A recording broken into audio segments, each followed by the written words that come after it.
السلام علیکم ورحمۃ اللہ۔ ایک سوال ہے کہ کیا کووڈ ختم ہو گیا ہے؟ تو اس کا یس اور نو میں تو جواب یہ کہ کووڈ ختم نہیں ہوا۔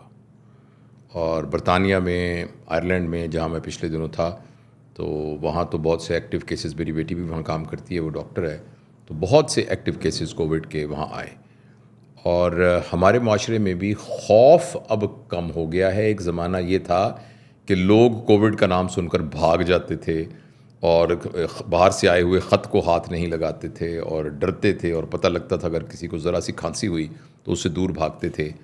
تو خوف کم ہو گیا ہے، کچھ ویکسینیشن بھی ہوئی ہے اور اس کی وجہ سے بھی کچھ امیونٹی ڈیولپ ہوئی ہے، لیکن کووڈ ابھی مکمل طور پر ختم نہیں ہوا۔ لہٰذا آپ وہ کووڈ کے بارے میں وہ جو ساری باتیں ہیں کہ اگر کسی شخص کو کھانسی ہو اور بخار شروع ہو جائے اور یہ بخار پھر ٹھیک نہ ہو، تو ایک تو ایسے شخص کو تھوڑی سی آئسولیشن اپنے لیے اختیار کرنی چاہیے اور باقی گھر والوں سے تھوڑا سا دور رہنا چاہیے۔ اور اگر ایک روٹین کی اینٹی بایوٹک یا جو بھی ڈاکٹر نے دوائی پرسکرائب کی ہے، کچھ دن کے بعد ٹھیک نہیں ہو رہا تو کووڈ کا ٹیسٹ کروا لینا چاہیے۔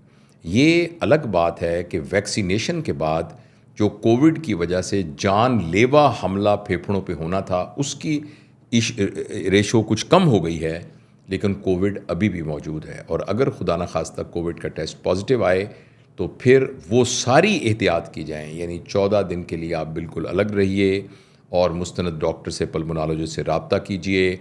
وہ آپ کو بتائے گا کہ آیا آپ نے اینٹی بایوٹک لینی ہے کہ نہیں لینی، خون کو پتلا کرنے کی ادویات وہ لینی ہے کہ نہیں لینی، اور ایکسٹریم کیسز کے اندر اسٹیرائڈز لینے ہیں کہ نہیں لینے، کس سٹیج کے اوپر آپ کا جو HRCT ہے وہ CT اسکین ہونا ہے یا نہیں ہونا۔